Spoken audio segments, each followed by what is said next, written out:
Welcome to A Better HR Business, the podcast that looks at how HR consultants and HR tech firms grow their businesses and how they help their employers to get the best out of their people. Remember, for show notes and downloads, go to www.getmorehrclients.com/podcast. That's getmorehrclients.com/podcast. Okay, let's get started. Hello, welcome back to the show. Great to have you along. Today, we're looking at a really important issue for startups and small to medium businesses, and that's about how they can avoid making big mistakes when trying to solve their HR problems. And to do that, I'm very kindly joined by Pam Costa from the Human Resource in beautiful Sydney, Australia. Pam, thank you very much for joining me today. Thank you for having me, Ben. Great to have you along. And how is wonderful Sydney town? It's one of my favorite cities in the world. Thank you. Yes, it's beautiful. We're having a nice winter, but we are experiencing a lot of rain this year. Yep. No, that's good. We need it for the summer months anyway. So, Pam, before we get into the mistakes that businesses should avoid and how to streamline and resolve their HR problems, can we start with just getting a little bit about your background and then moving into the human resources, your business? Sure, Ben. I'm originally from Buenos Aires, Argentina. So I started my HR career working for big corporate companies like Accenture. So gained a lot of experience in HR and for supporting a global workforce. And then I moved to Sydney 10 years ago. And with my experience, I had the opportunity to work in standalone roles as an HR manager for many small businesses and startups in various industries. So IT consulting, tech, construction, marketing. So for the last few years, I was in charge of putting in place an HR infrastructure to effectively manage staff in various companies that were across Australia. And yes, we expanded business to other regions, open offices in Asia, and help companies that were small with 20, 30 employees to triple in size in less than 2 years. Wow. So it's been a great experience having to work with different companies in different sectors and the challenge that brings. And yes, and help some companies put a little bit of tidy their HR offerings and managing their staff. Brilliant. Yeah. So with that kind of range of experience, you've seen every HR problem in probably most industries and sectors within that. So that's a brilliant range of experience and knowledge to gather. Yes, absolutely. And also companies that are remaining the headcount or experience growth, or they see growth in 2 years, they have 10 employees and in 2 years they see that they could have 50. So how you prepare to that? So putting a plan in place and making sure that effectively occurs. Yeah, very smart, very smart. So what I wanted to do today was to look at how startups and small businesses can avoid making big mistakes when trying to solve their HR problems. So to start with then, what are the typical HR problems that you see in your business the human resource deals with? Yes, look, many clients are struggling, and especially at the moment with the tough market that I think is experiencing globally. Many companies are having the big issue of having to fill in roles and taking very long to be able to find people. So either they put a job in one of the channels, in one of the job boards, and there are no applicants, or there are many applicants, but they're poor quality candidates. And the cost of per hire becomes really very expensive. So simply put, the cost per hire is the budget that you spend on making a hire. So it takes you long and it takes a lot of time. So what we did for various clients lately is put a system in place so we can take you through the process and train everyone in the business to make sure that they have a good workflow of their recruitment. We provide them with marketing strategies as well to gain better quality of candidates and to, in the end, also reduce that cost per hire. So filling the gaps, filling the positions in time, in shorter times, and reducing the cost per hire, and being able to find better quality people that will fill in the role and work for the business. Brilliant. Yes, we also make sure that all the hiring managers have the proper training. They know what questions to ask and how to assess the candidates that do come through the door for an interview so that they can make a better hiring decision. And Yes. And what we do is what happens is recruiters or recruitment agencies want you to keep coming back to them. And in our case, we want the opposite. So what we do is we help them to streamline the process and possibly, and where possible, do it by themselves.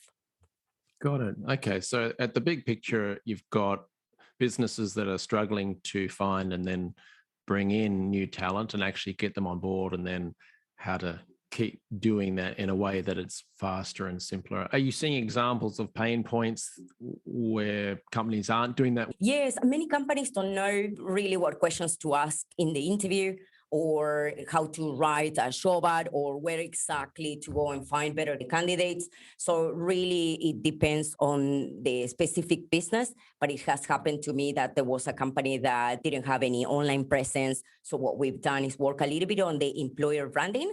So that was a long-term goal because the company was looking to hire 20 employees in 6 months. So we had to work a little bit on the recruitment strategies and mostly on the employer branding for them so that they can be out there and people get to know them and start engaging with content from the company and start gaining that interest. Okay, very good. And to your point about the employer branding, for people who it's almost a nefarious, a generic concept sometimes that people don't think about. But if you picture two restaurants side by side, one is this shabby thing with the paint peeling off at the side and the sign is tipped over which says welcome, but it's falling off. And next door is a beautiful shining restaurant, all painted fresh with flowers out the front and a big doors open with someone standing there smiling, welcoming them in.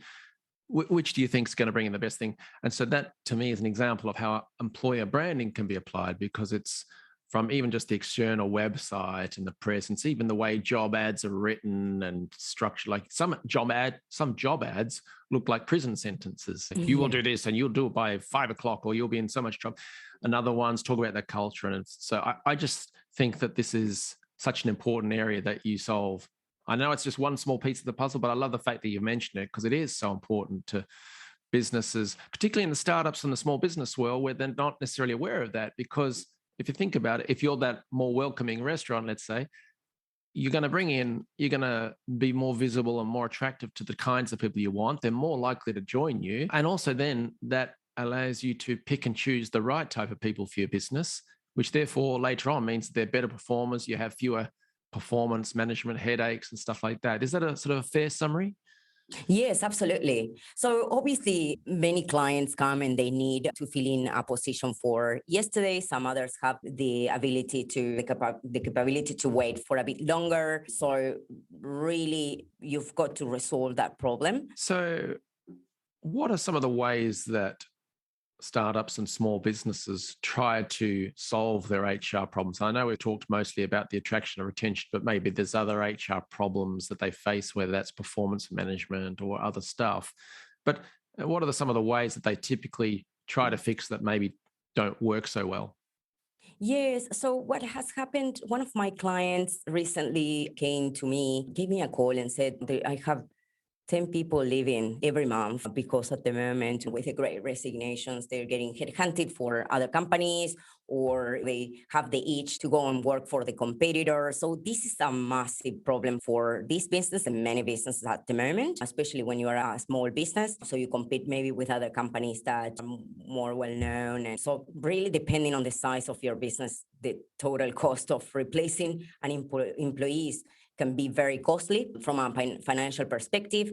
And also not only the expenses associated with this, but also with expenses associated with having to hire again and replace that person. So you've got to do again, advertising, spend time shortlisting candidates or on our interviews, training, bring them up to speed. So the cost to replace an employee is totally very costly for the businesses. Yeah. So I think I've read that it can cost 2.5 times the annual salary of that employee. It's very costly. So companies really need to find out what their employees are looking for and deliver on it so they can retain their staff. So retention is a big headache at the moment. And to reduce turnover, for instance, one of the solutions that I've given was a quick win in is very quick, easy tool to use. That is the power of the staying interviews. So to make a positive change to retain employees. The stay interview? Stay interviews, yes. So maybe many people know the exit interview. That is a formal conversation you've got with an employee that already decided to leave your business. So you ask a question about the experience with the company, but you already lost that employee. And the power of the stay interviews is a set of questions that you can ask. I actually have a free resource on my website. It's ready to go. The questions that you can download and ask those questions to your high-performing employees to gain insights on what is working in your business, what needs to change, and then you can act upon that. So with a simple, relaxed conversation with your best people, that's, I think, a very practical solution to be able to work on your retention strategies, work on how to keep your people happy, productive, and that they're not going to leave to your competitor, and then you have to replace them and undertake all the financial expenses that it takes. And that's clever. I just think that is such a powerful psychological tool because, yes, you'll learn ideas and stuff like that, but just the fact that you're asking them for their opinion and their thoughts engages them emotionally and intellectually or whatever to think, oh yeah, this place, they like me, they value my opinion, I'm more likely to, as you say, stay, right? Because I'm just laughing to myself because recently I had a software subscription thing and it wasn't working right, or I was doing something wrong, who knows, but I was cross. And you go, and I contact the help desk and I'm annoyed, and the person guides me through it, listens to me, asks some questions, and then solves a problem, and then tells me something else that I didn't know that is even cooler about what the software does. And suddenly I'm like a big fan. So this, it's almost like a stay interview process. And I think that's a very clever idea for startups, small businesses to use. Yes, absolutely. And retention doesn't have to be hard, right? Obviously, you won't compete with companies as Google, but you don't necessarily need to go through a big budget expense in order to keep your people happy. So stay interviews are great because number one, people feel heard. And people want to feel heard and recognized. You're ticking that box. People know that you obviously genuinely care for their opinion, and they can give you a good sense of what's happening in the business and maybe things that you as a business owner cannot see. So it's really powerful insights, and yes, and it can be done very easily, and it's a very quick win with no budget. Obviously, then you have to take action and deliver on any promises, but yes, fantastic. So I highly recommend stay interviews. So talk to your people while they are in your business and you've got a chance to retain them and avoid that they go to the competitor. And yes, exit interviews are great, but your people are already gone. So yes, I think we have to flip that perspective, and yes, and it's very easy. I've got a list of questions that you can just go and ask your employees now. Can I ask you something? You just mentioned about the big players, the Googles or whatever of the world, and you can't compete with them on budget. So do you think startups and small businesses should give up and you go, how are we going to compete against these big players for talent? What's your advice to them? Vanda, I hear that all the time. I think, yes, the focus can be on practical and simple solutions that you can apply. So there are creative solutions that doesn't necessarily need to take up much of your budget. So people love, for instance, gift cards to recognize an employee for a job well done or for bringing a new client. You can also use discounts from your own company products or contact local business for discounts, provide people with awards, have team celebrations. There are employee recognition programs that won't take up much of your budget, are smart, people love it, people feel recognized, and will have the same impact. You don't need to have these buffets where they have food every 24 hours. Exactly. So there are creative solutions that you can think for in order to make people feel happy, valued, and recognized, which I think is most important. So because when your employees are engaged, they're more likely to also improve customer service, and it can result on increasing sales. They don't go to work for the competitors, and yes, with just probably small, quick wins. Yeah, and on the big fancy canteens, I do know people inside some of these big companies, and I have heard them say that they've heard colleagues getting annoyed that the tomatoes are always just too salty. Drives me crazy. I'm getting a massive free meal, and so people get used to stuff. They get used to free stuff. And so it becomes a conditioning point. So it's actually not necessarily the massive motivator that people may think it is. And then secondly, the other big point is the fact that people are just a tiny number a cog in a wheel and a giant wheel when they're in these big, massive companies. But in the businesses that you work with, I know the stuff that you talk about with the stay interviews and the processes that you do, you're helping startups and small businesses make sure that each person understands that they play a big part in a small business. And so there's a sense of pride and motivation that comes with that, I think, anyway. What do you think? Yes, absolutely. And I think it's a matter of knowing that people are doing jobs they like, they enjoy, they have clear expectations. So people are really not looking for that big fluff stuff. We heard that before, that the tennis table is a nice to have, but really how much impact does it really have on your business to achieve higher profitability or higher engagement or better sales? The reality is people are looking for being able to be recognized for the job well done, being in a place that there is a nice environment, there is clarity on expectations. So I think people are really looking for this and they're not going for that big buffet. Maybe it's a nice thing to have, but not necessarily the impact that it really has on the bottom line. I don't think competes with really other solutions that are more simple. Cool. So if we turn then to your business, the human resource, great name, by the way, why would a business owner or a leader of a startup or a small business, why would they use the human resource when there's free information out there on the internet, or there's these chambers of commerce and industry? I forget the one in New South Wales in Sydney, but there's these large employer groups, big industry groups. Why would they not use them or the free stuff that they can find online? And then why in particular should startups and small businesses turn to the human resource for help with their HR problems?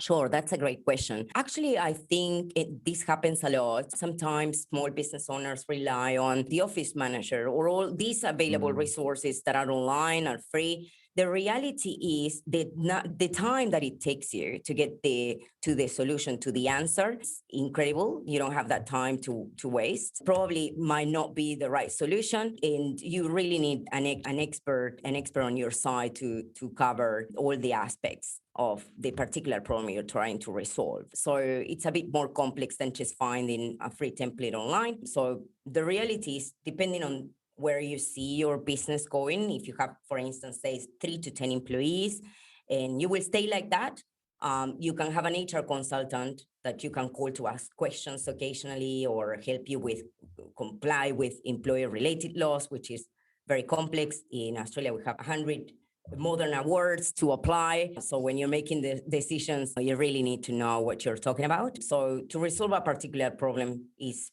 more cost-effective alternative than resourcing an HR team in-house, which you don't have the budget or the capacity or you're not interested. So yes, if you have 3 to 10 employees, a cost-effective option is call the HR consultant, is an expert, will resolve that problem for you, and you can call to ask any questions whenever you need it. Yeah. And a couple of points to add to that, if I may, because when I was at university, I was on one of those free government phone lines that people rang if they wanted to know about what to pay someone, what are the pay rates, how do they fire someone, what conditions are required to let someone have time off, whatever it was. But I didn't know what I was doing. I was a student in the university. I was studying this stuff. So I would sit there, I would put someone on hold, and I'd quickly get out the legislation. I'd look through, and after a while, I knew where to look. But that's what you get when you call free. You get a student who's doing research madly, and hopefully I've learned a bit more since then. But anyway, equally at the industry association level, they just have nicer offices. They've still got people like me who maybe have now graduated from university and they can look up stuff faster, or they've now memorized it,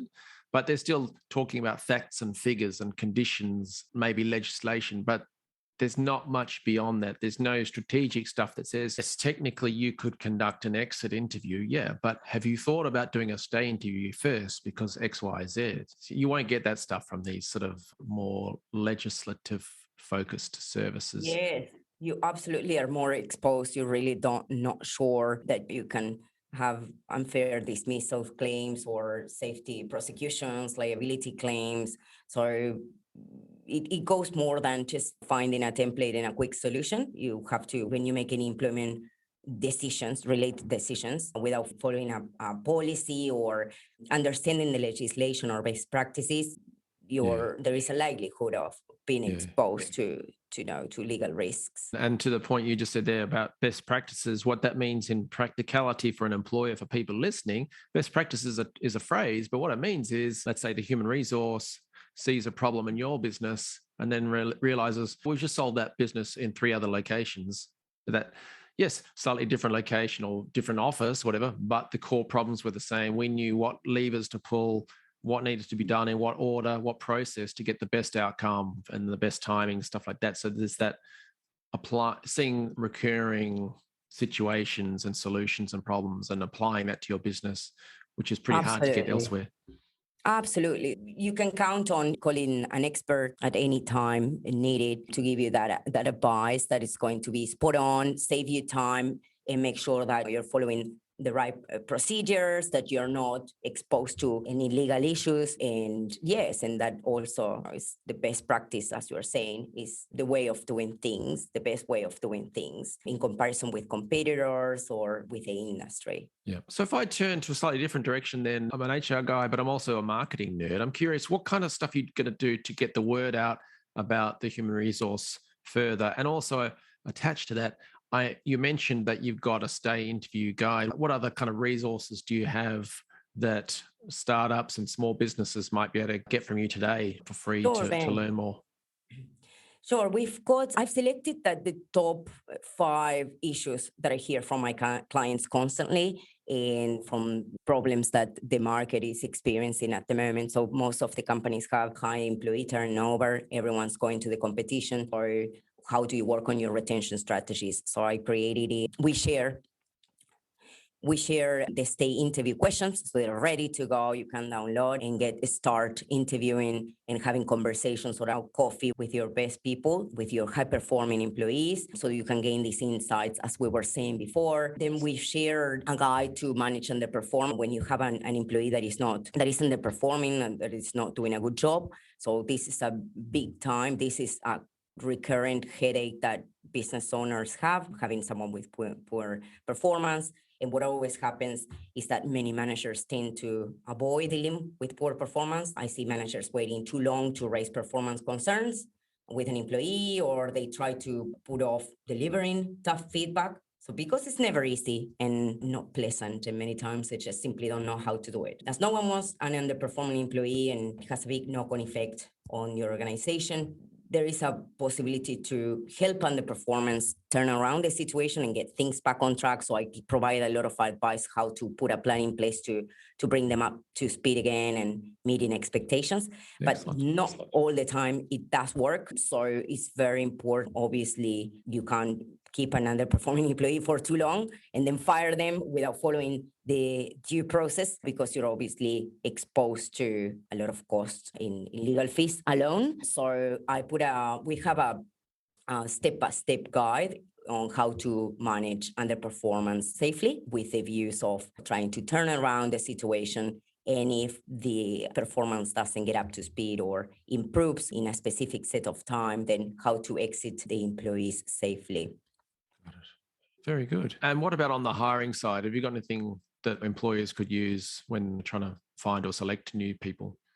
Yes, we've got the top 10 interview questions to ask in order to find the best candidates and hire great people for your business. So there are a set of questions as well that are the best questions that you can ask to get to understand better the candidate, the experience, and the fit to your organization. So yes, we've got the top 10 that allows that conversation, getting to know the candidates and making a good sounding hiring decision. Nice. Check out some of those free resources there. Sounds like quite a lot of the range of the employment cycle is covered in the free resources there.